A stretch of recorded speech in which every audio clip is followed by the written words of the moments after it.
13, a partir do verso 23.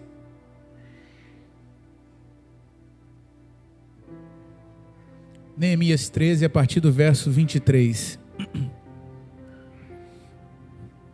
Eu queria que, antes da gente ler, eu queria também glorificar Deus pela vida de um grupo precioso. Que no tempo certo eu vou falar o nome deles para vocês, mas eu queria dizer para você que nessa manhã,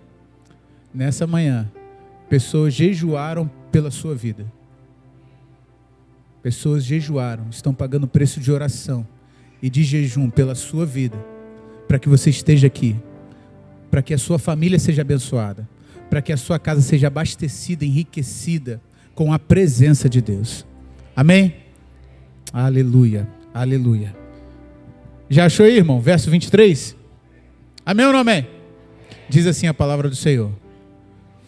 Vi também, naqueles dias, que judeus haviam casado com mulheres asdoditas, amonitas e moabitas.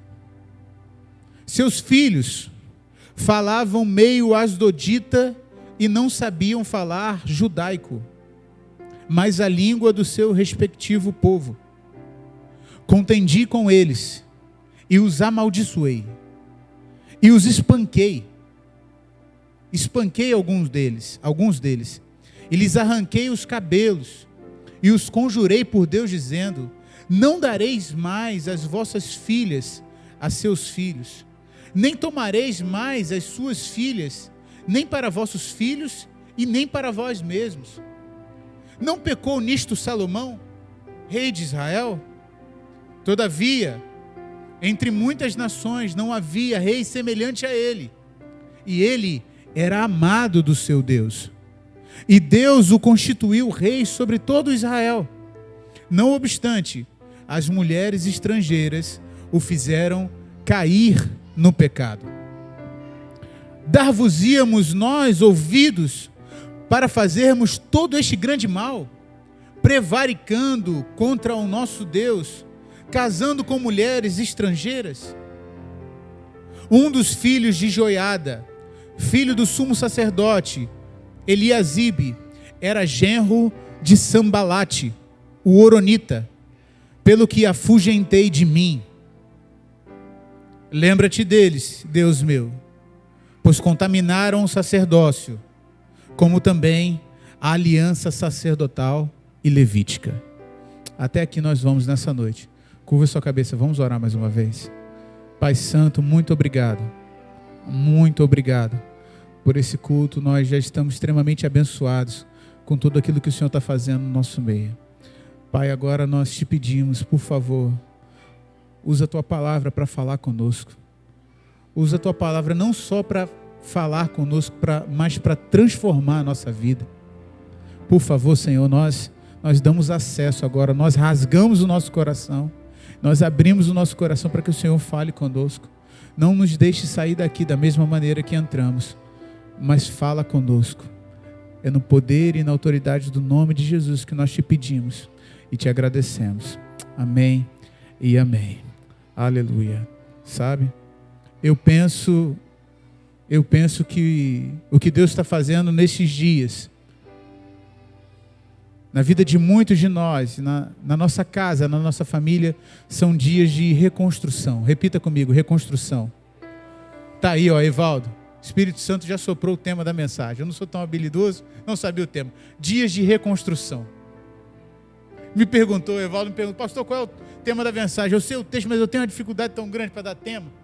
O tema de mensagem, escreveu o título assim: dias de reconstrução. Repita comigo, dias de reconstrução. Aleluia, aleluia. Sabe, eu queria te dar um pano de fundo, um background, algo, um contexto para que a gente possa entrar no texto. Tá certo?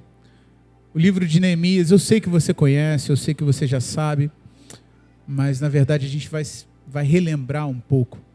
Tá certo? O livro de Neemias se passa num período histórico do povo de Deus, do pós-exílio. O que é isso, pastor? É depois do tempo de exílio, depois do tempo de cativeiro que eles tiveram, sabe? Do tempo do cativeiro babilônico, eles saíram de Babilônia, certo? Do domínio do Império Persa ali, e aí eles voltaram para a sua terra. Era um tempo em que os judeus, eles esperavam o cumprimento das promessas. Eles estavam esperando o cumprimento das promessas de Deus, de que eles voltariam a ser uma nação de Deus. Eles voltariam a ser a nação do Senhor. Eles seriam reconstruídos como Estado, como nação, sabe? Eles tinham essa expectativa em Deus. Os judeus esperavam o ressurgimento da nação, mas eles ainda estavam sujeitos ao Império Persa. E eles voltaram, você está comigo? Diga amém. E eles voltaram para Israel com aquele sentimento de que, sabe, olha, a promessa de Deus não está se cumprindo. Deus falou uma coisa, mas está acontecendo outra. Tá certo? Eles saíram do cativeiro babilônico e eles achavam que quando eles saíssem, eles voltariam a ser aquela nação poderosa dos tempos do rei Davi, aquela nação poderosa dos tempos do rei Salomão. Só que eles estavam voltando para a sua terra debaixo do jugo ainda do Império Persa. Ou seja, era um tempo de crise. Um tempo de crise existencial.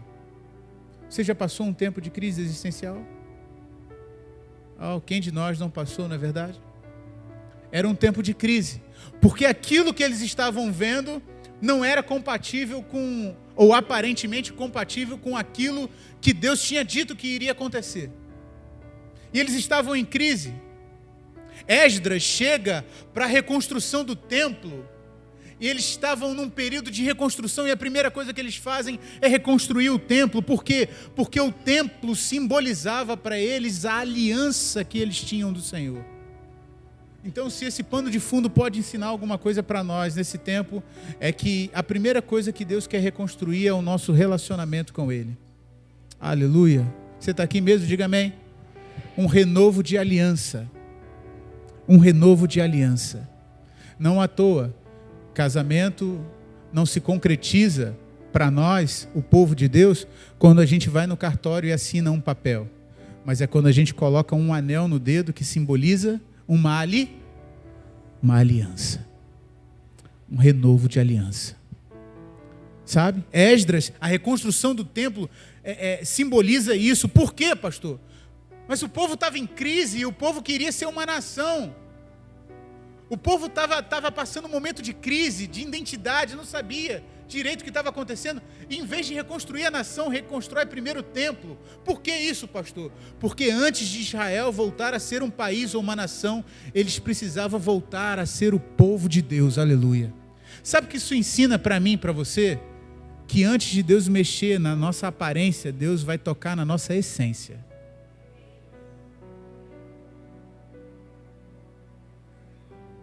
Antes de Deus nos dar um carro novo, uma casa nova, Deus pode fazer isso, amém, irmão? Você crê nisso? Diga amém. Antes de Deus nos dar um emprego novo, antes de Deus nos dar um lugar novo, Deus vai trabalhar na nossa essência.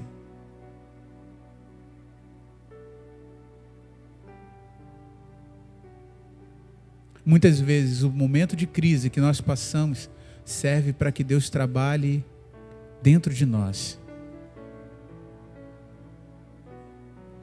Momentos de crise fazem sair de nós expressões, palavras, força, fé, que nós nunca imaginaríamos que teríamos, se não tivéssemos passado por aquele lugar, não é verdade?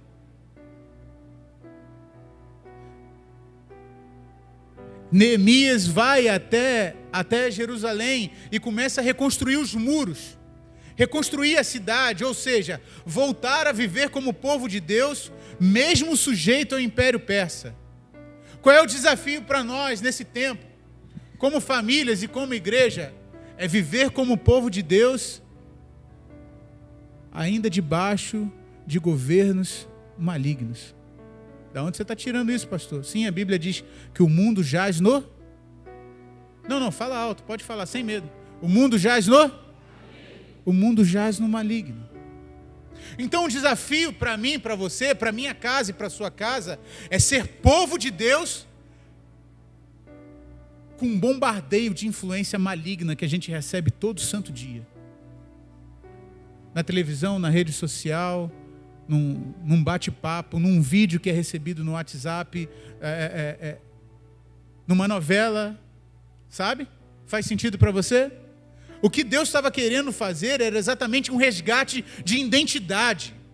Não com a vanglória de um Estado nacional, com a pompa de uma estrutura maravilhosa, remontada, mas com a firmeza do povo da aliança de Deus. Aleluia!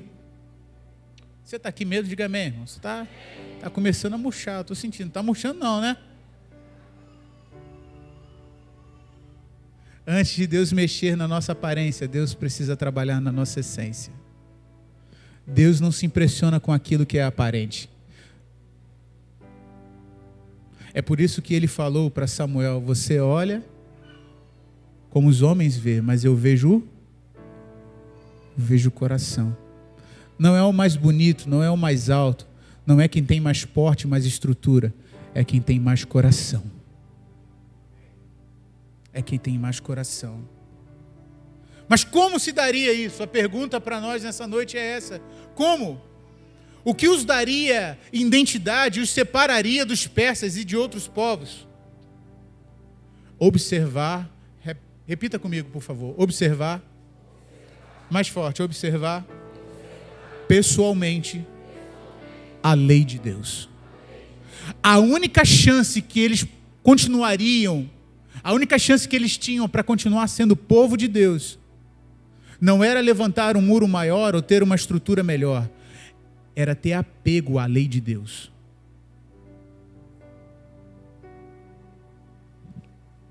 Você já parou para pensar que Deus, uma nação para Deus não começa quando os muros são levantados, mas quando um sacerdote se posiciona? Da onde você está tirando isso, pastor? Porque Deus, a nação de Israel começou com um homem que decidiu ser obediente a Deus. Sai da tua terra, da tua parentela e vai para uma terra que eu vou te mostrar. Uma nação é construída quando um sacerdote se posiciona na presença de Deus. Tem homem aqui, irmão? Uma nação é construída quando uma mulher se submete à missão que recebeu, que o marido recebeu.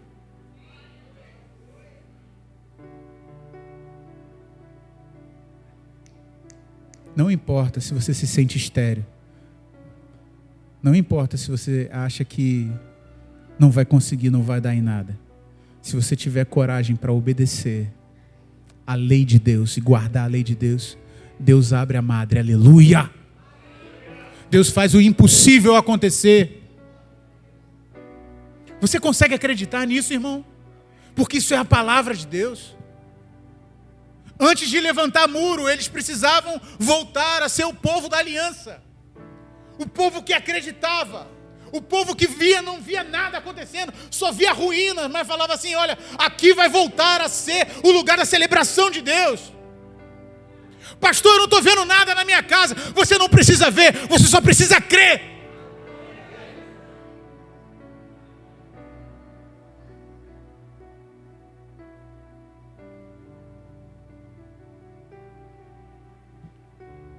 Hernandes Dias Lopes é um pastor presbiteriano, que eu gosto muito de ouvi-lo, de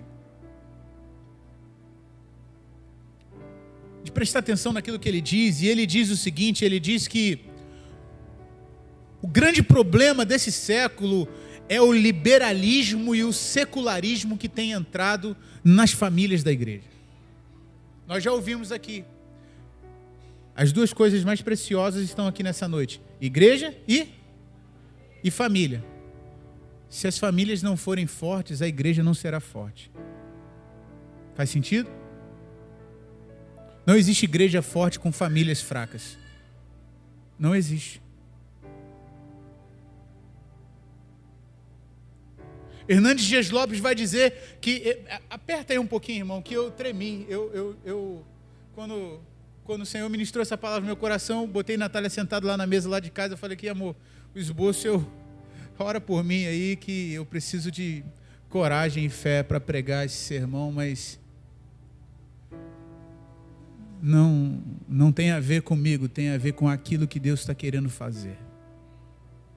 Sabe, o liberalismo e o secularismo têm entrado na igreja. Como, pastor? A banalização, diz o pastor Hernandes Dias Lopes, por exemplo, a banalização do divórcio. A banalização do divórcio.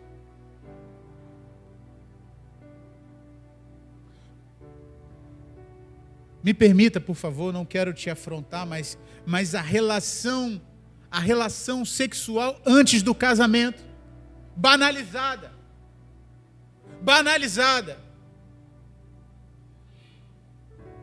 Nós estávamos conversando com pessoas próximas a nós e eles têm um casal de amigos que tem um filho mais velho e está recebendo algumas visitas lá e leva a mocinha lá para dormir lá na casa dele e falou com o pai, não, isso está normal, isso é assim mesmo, isso acontece assim, isso é normal. E a menina chega sexta-feira à noite, dorme lá, sai sábado de manhã e está tudo bem, é isso aí, não tem problema. Pô, você é careta, isso é normal, isso é tranquilo.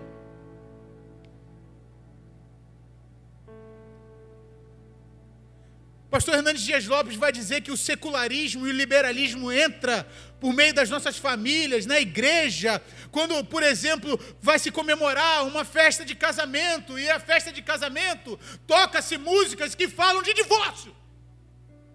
Da onde, pastor, que você tirou isso?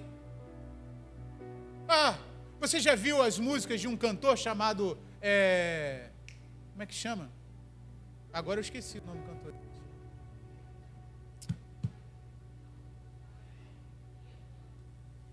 Tem uns caras desses, mas eu ia falar um internacional. Bruno Mars, lembrei. Já ouviu falar de Bruno Mars, irmão? Pouca gente, glória a Deus. Então tá bom. E aí eu já fui em casamento em que Bruno Mars está tocando. E a tradução daquela letra está falando sobre adultério. Está falando sobre dormir com várias mulheres. E o casamento está tocando, e a coisa está acontecendo, e aquela música está tocando, irmão. Irmão, preste atenção numa coisa, em nome de Jesus. Isso não é normal. Me permita, meu pastor. Eu sei que o púlpito é seu, me submeto a ele. Mas isso não é normal. Isso é liberalismo entrando cada vez mais na nossa casa e na nossa família.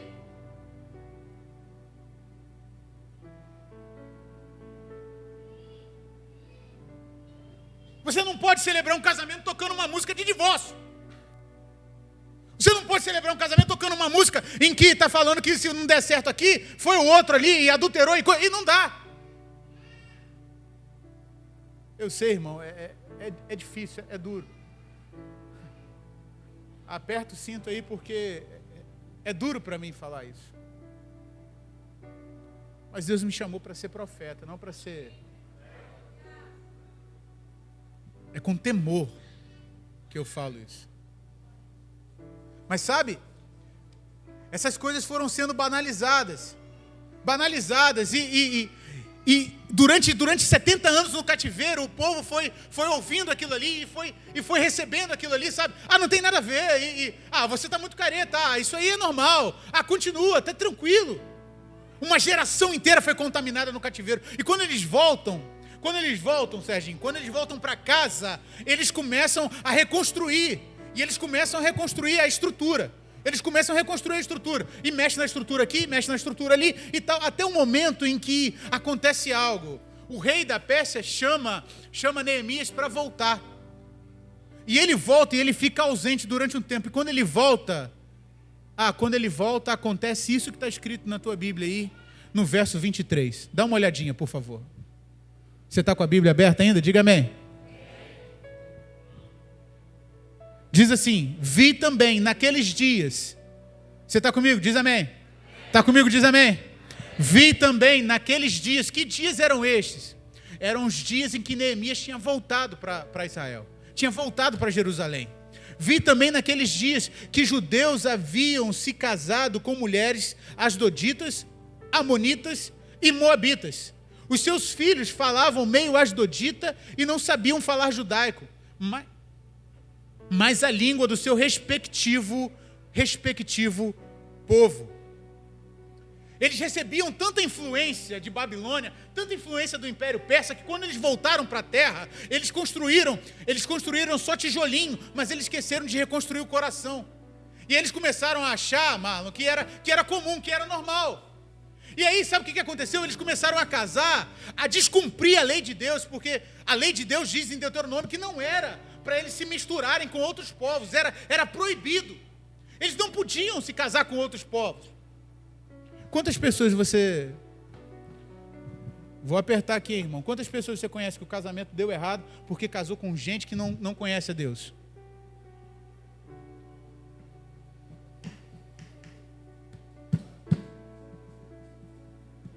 Irmão, o culto de família começou.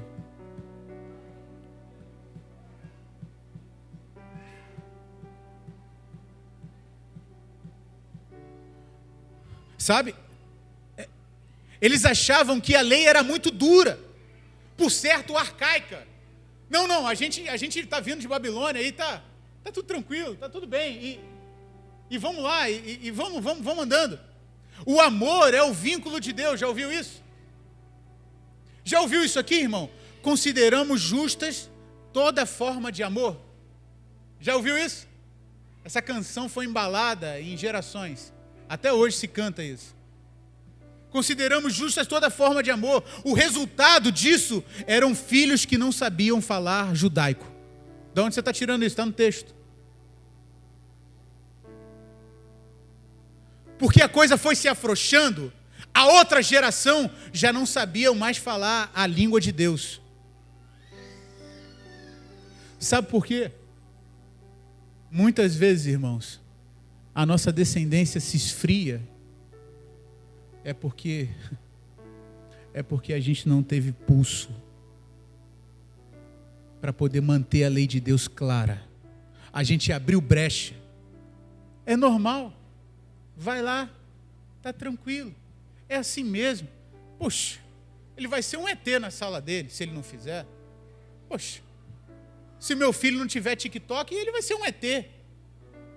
Se ele não tiver o Instagram, vai ser um ET, vai ser normal. É melhor ser um ET do que não entrar no céu. É melhor ser um louco nesse mundo do que não entrar no céu. É melhor ele andar com uma pessoa, só ter um amigo. O seu nome, Espírito Santo. Sabe, o povo, por causa da flexibilização, daquela coisa maleável, os filhos começaram a falar meio, diz o texto aqui, os filhos começaram a falar, não sabiam falar judaico, mas a língua do seu respectivo povo.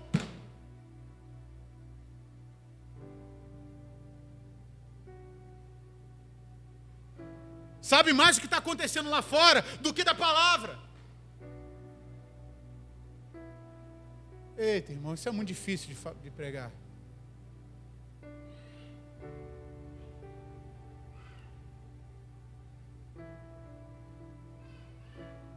Sabe escalar o time do Paris Saint-Germain todinho, mas não sabe que o Evangelho é Mateus, Marcos, Lucas e João. Você está aqui, irmão? Diga amém. Eu sei que é muito dura essa palavra.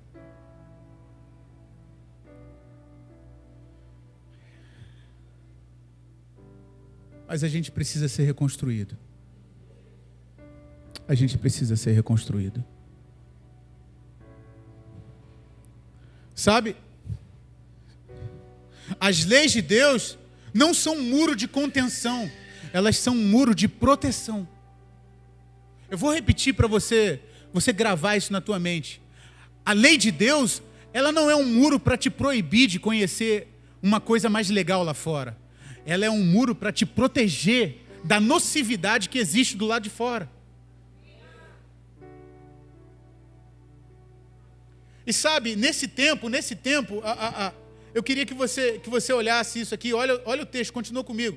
Verso 25 diz o seguinte: contendi com eles e os amaldiçoei, e espanquei alguns deles, e lhes arranquei os cabelos, e conjurei dizendo: não dareis mais as vossas filhas a seus filhos, nem tomareis mais suas filhas, nem vossos filhos, nem para eles, nem para vós mesmos.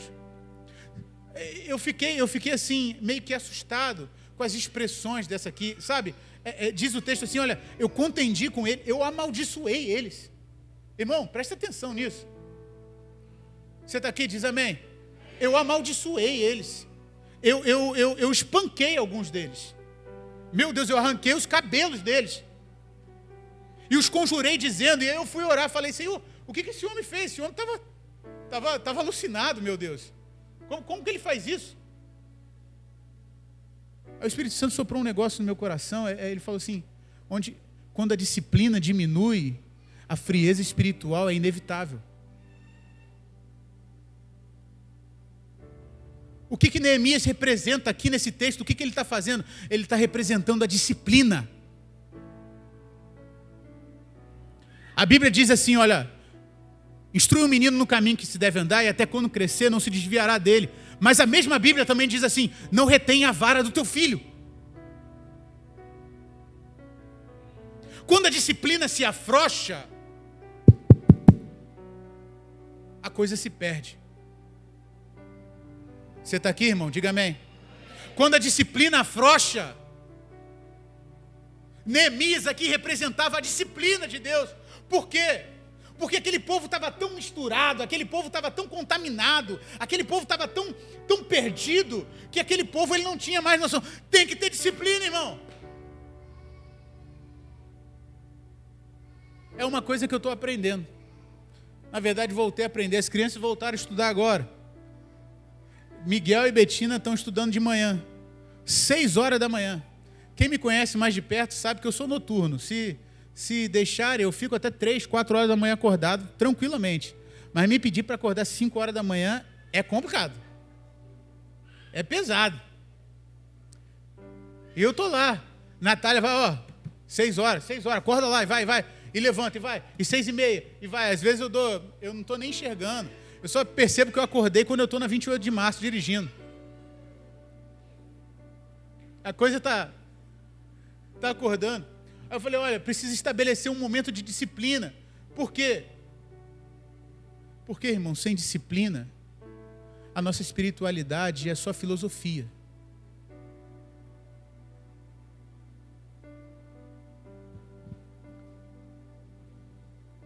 Se não houver disciplina, a nossa vida vira só filosofia, só palavra bonita, casca.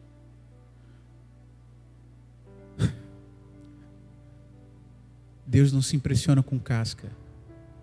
Deus se impressiona com essência, com aquilo que está dentro. Sabe? A disciplina colocada ali em prática, sabe? A gente precisa entender isso, que a desobediência gerará em nossa família o desconhecimento de Deus.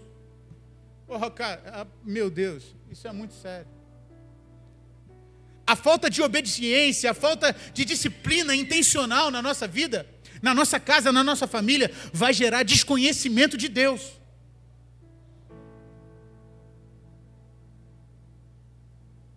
Se relativizarmos a palavra, nossos filhos se parecerão mais com o mundo do que com a identidade do céu.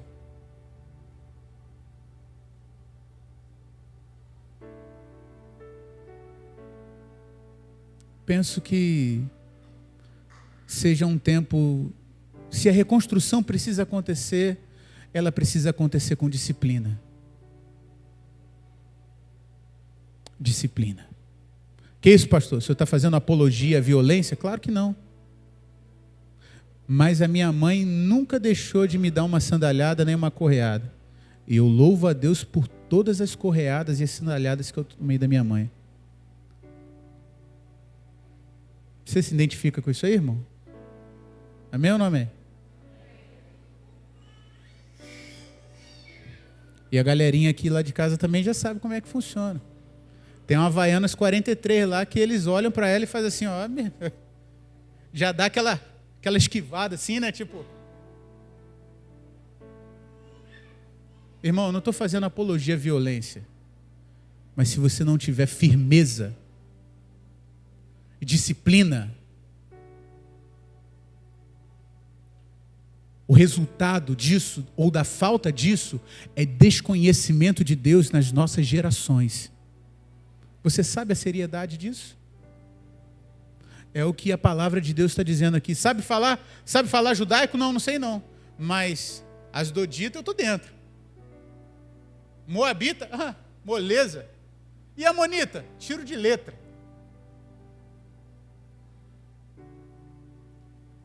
E aí o texto continua.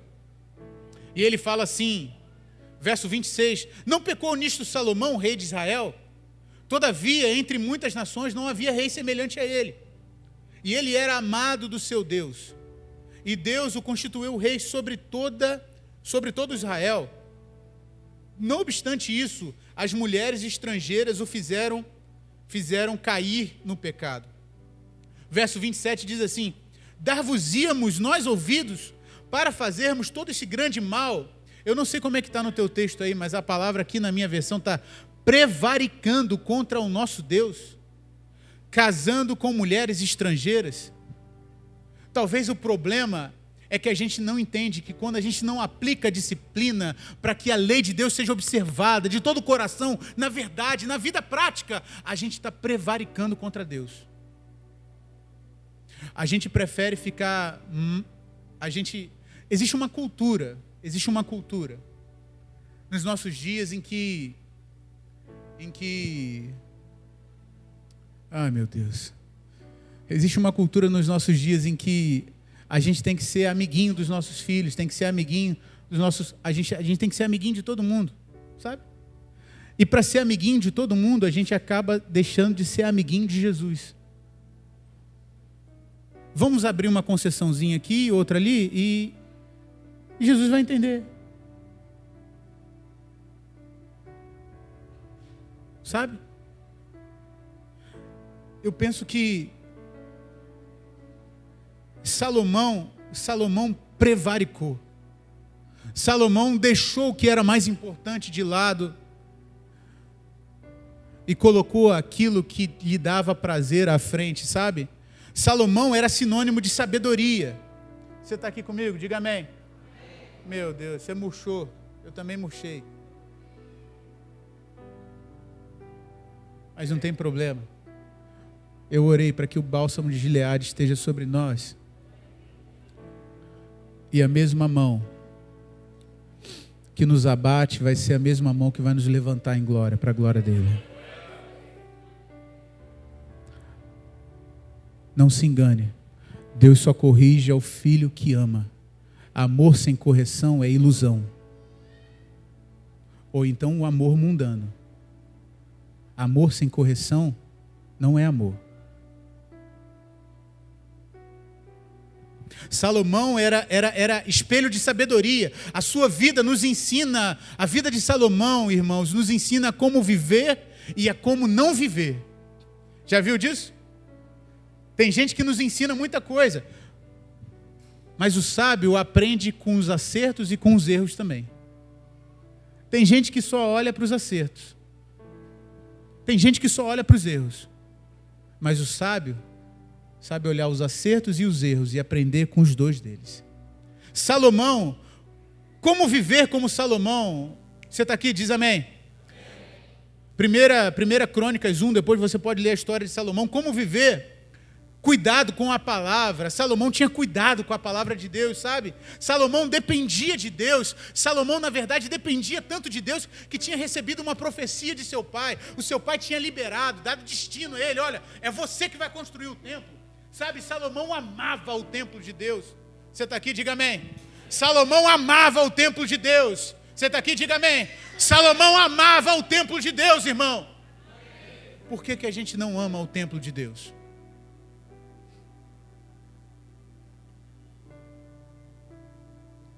Salomão amava o templo de Deus. Salomão construiu o templo, se tornou o homem mais sábio. Você precisa ler 1 Crônicas 1.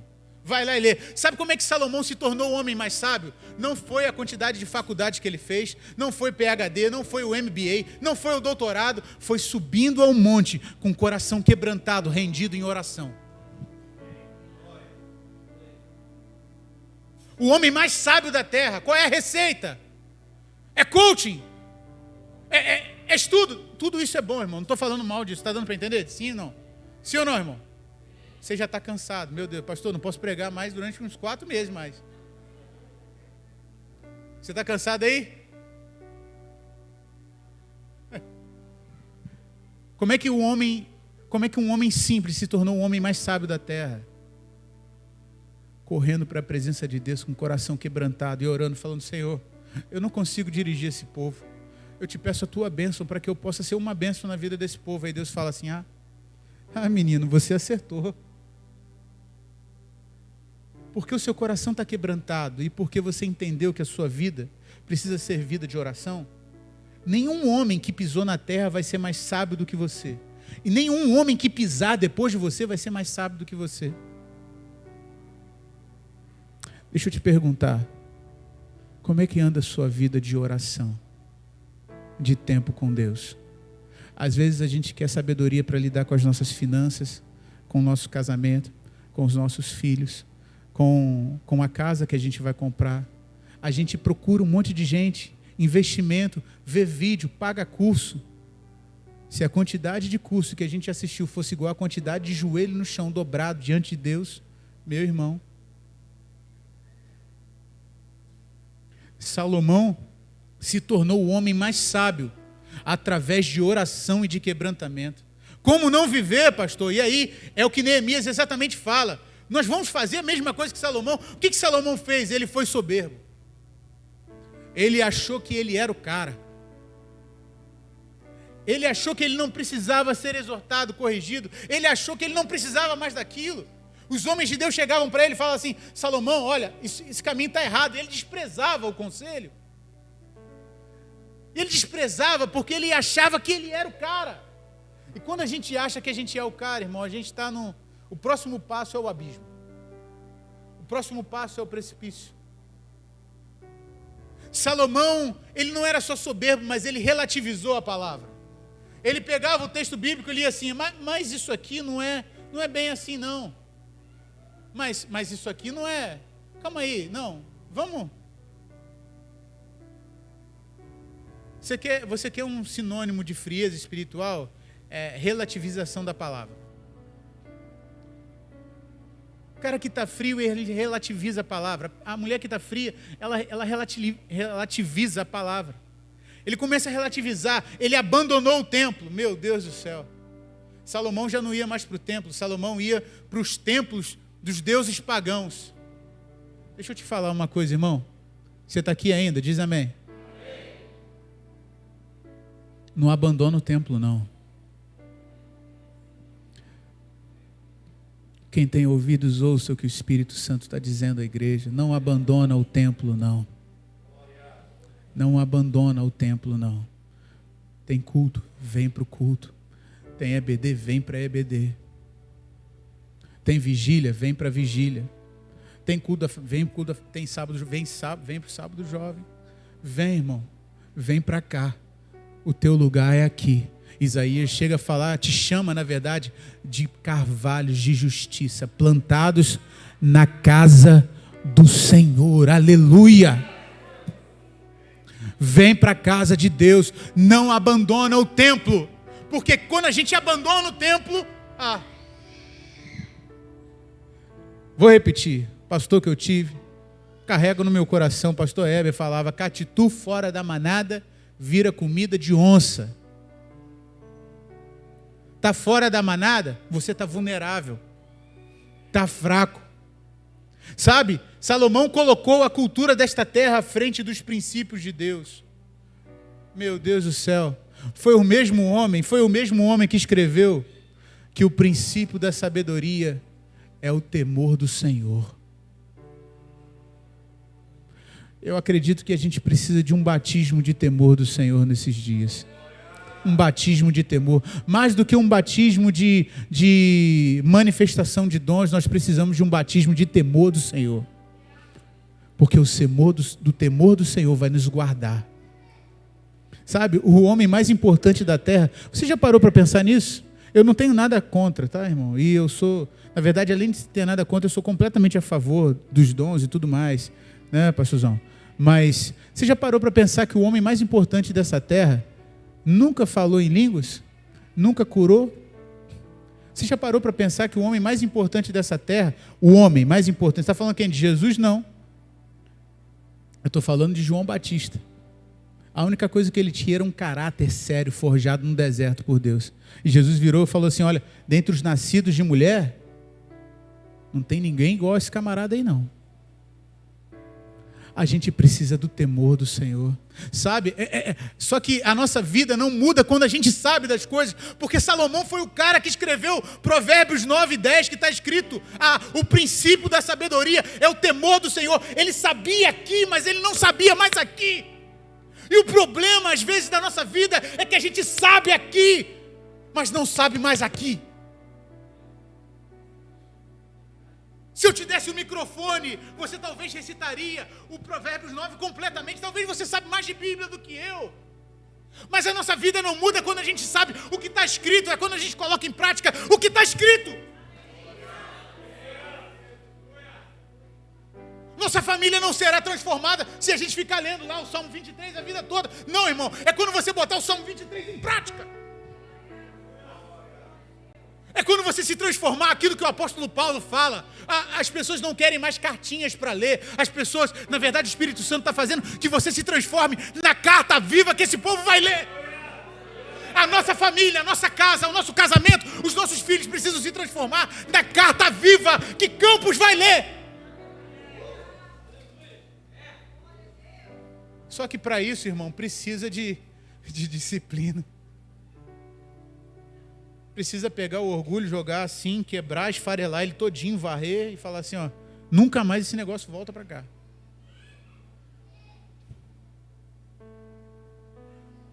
Não é quando a gente chora que a gente se arrepende, é quando a gente muda. É quando a gente muda. Vida com Deus. Pastor, preciso de vida com Deus, mas não tenho tempo. Acorda às 6 horas da manhã, acorda às 5 horas da manhã. Eu sei que é luta, rapaz, você falar que é luta para mim, vai dormir, mas faz alguma coisa. Você precisa de Deus. Sabe, irmãos? Salomão, ele fala assim, olha, não prevarique. É o que ele está dizendo no verso 27, prevaricando contra o nosso Deus, casando-se com mulheres estrangeiras. Talvez você não largou o seu casamento para casar com uma outra pessoa, mas talvez você esteja prevaricando em alguma área que você não está, você está relaxando. Eu não sei, irmão. Pode ser na sua finança, pode ser no seu zelo com a casa de Deus, pode ser no seu cuidado com o seu marido, no seu cuidado com a sua esposa, pode ser no seu cuidado com os seus filhos. Eu não sei.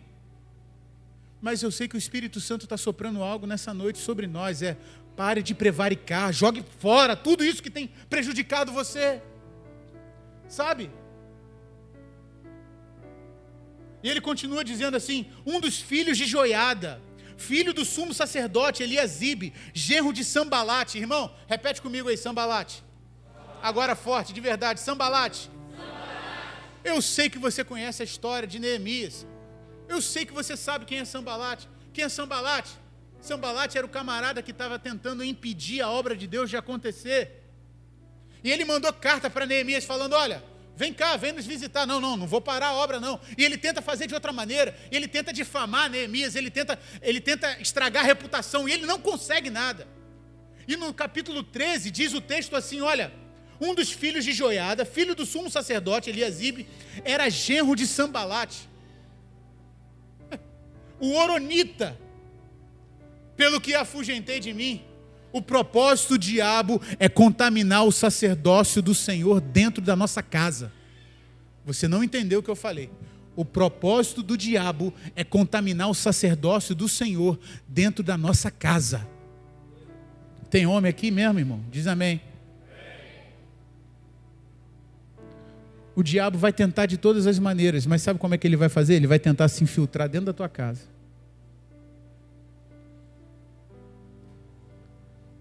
Sambalate não conseguiu brecha, e ele achou brecha aqui no Eliasibe, genro de Sambalate, o horonita. Sanbalate era quem queria parar a obra da reconstrução dos muros da cidade. Não conseguiu, então ele entrou na família do sumo sacerdote. Irmão, deixa eu te dizer, você sabe que o véu foi rasgado, não sabe? Você sabe que não existe mais sumo sacerdote aqui, né? Você sabe disso, não sabe? Na verdade, você sabe também o texto de 1 Pedro 2,9, não sabe? Vós sois geração eleita. Sacerdócio?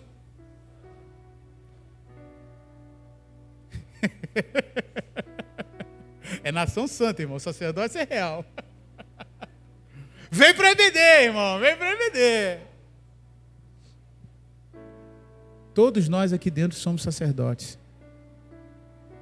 Todos nós aqui dentro somos sacerdotes. Esse texto não está falando de uma pessoa específica, está falando de todos nós. O sumo sacerdote, sabe? O sacerdote da sua casa é você. O sacerdote da sua casa, com todo respeito e amor, não é o pastor de família, não é o nosso pastor, o pastor da igreja, não é o pastor de jovens, não é o diácono. O sacerdote da sua casa é você. É você, irmão. Sabe, e o diabo sabe que para destruir uma nação inteira, basta contaminar uma família. Eu vou repetir para você entender. Preste atenção nisso em nome de Jesus. Para destruir talvez uma igreja inteira, basta contaminar apenas uma família.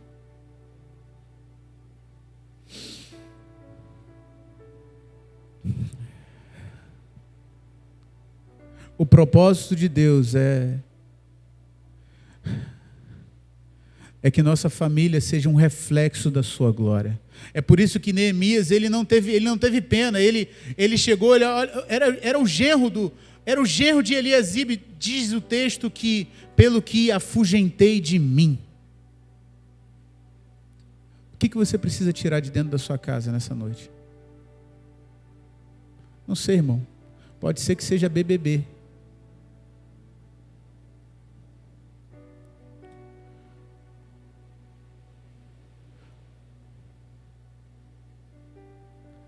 Pode ser que seja aquilo que você está assistindo, pode ser que, eu não sei.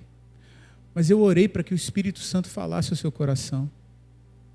Eu orei de verdade para que o Espírito Santo falasse com você. Para que você pudesse ser chacoalhado. Afugenta essas coisas de você. Hebreus 12 diz assim, deixando para trás todo embaraço e todo pecado. Corramos em direção à carreira que nos está proposta. Chegou o tempo, irmão, de você deixar para trás. Chegou o tempo. Para cumprirmos os propósitos de Deus na nossa nação, precisamos consagrar a nossa família. Para cumprirmos o propósito de Deus em Jardim Carioca, precisamos consagrar a nossa família. Para cumprirmos o propósito de Deus lá no seu trabalho, você precisa consagrar a sua família. Como que a gente faz isso, pastor? Por meio da palavra de Deus. Eu queria orar com você.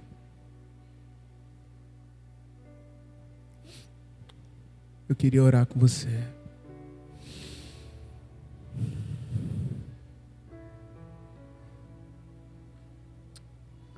Eu não sei